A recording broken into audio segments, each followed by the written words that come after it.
Hi friends, welcome to தித்திப்பு சமையல். இன்னைக்கு முட்டைக்கோஸ் 65 எப்படி பண்ணுறதுன்னு பார்க்கலாம்.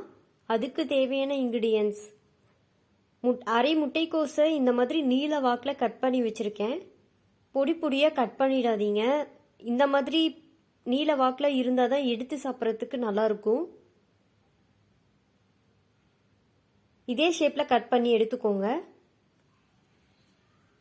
நெக்ஸ்ட்டு என்னென்ன இன்க்ரீடியன்ஸ் ஆட் பண்ணுறதுன்னு பார்க்கலாம். பொடியை நறுக்கின கொத்தமல்லி கொஞ்சமாக சேர்த்துக்கிறேன். பொடியை நறுக்கின ஒரு பச்சை மிளகாய் சேர்த்துக்கிறேன். பொடியாக நறுக்கின கருவேப்பிலை கொஞ்சமாக சேர்த்துக்கிறேன். கார்ன்ஃப்ளவர் மாவு 2 ஸ்பூன் சேர்த்துக்கிறேன்.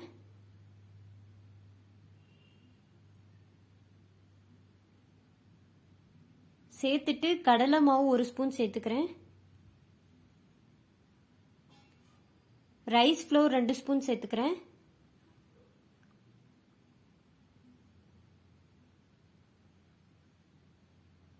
மைதா 2 ஸ்பூன் சேர்த்துக்கிறேன்.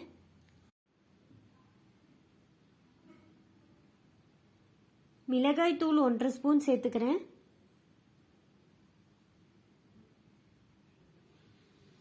மஞ்சள் தூள் 1 பிஞ்ச் சேர்த்துக்கிறேன். கரம் மசாலா 1/2 ஸ்பூன். இஞ்சி பூண்டு பேஸ்ட் 1 ஸ்பூன். அப்புறம் தேவையான அளவு உப்பு சேர்த்துட்டு ஒரு முட்டையை உடைச்சி சேர்த்துக்கிறேன். சேர்த்துட்டு நல்லா கலக்கி விட்டுக்கோங்க.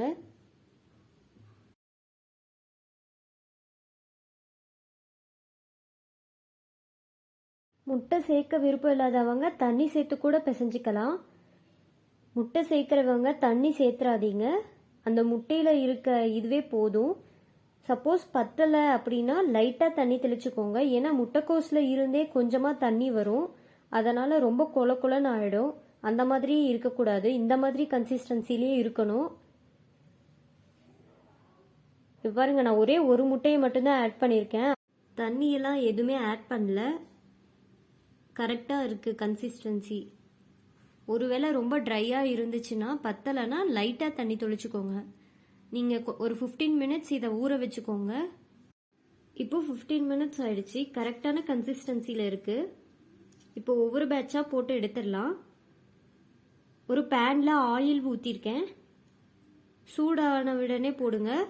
சூடாகிறதுக்கு முன்னாடி போட்டுறாதீங்க. இந்த மாதிரி கொஞ்சம் கொஞ்சமாக சேர்த்துக்கோங்க.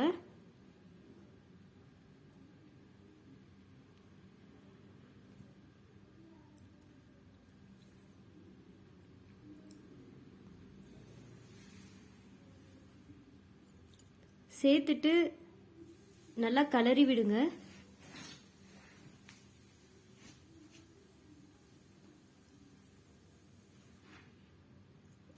கலராமல் அப்படியே விட்டுறாதீங்க. நல்லா கலரி விட்டாதான் எல்லா சைடும் நல்லா வெந்து வரும்.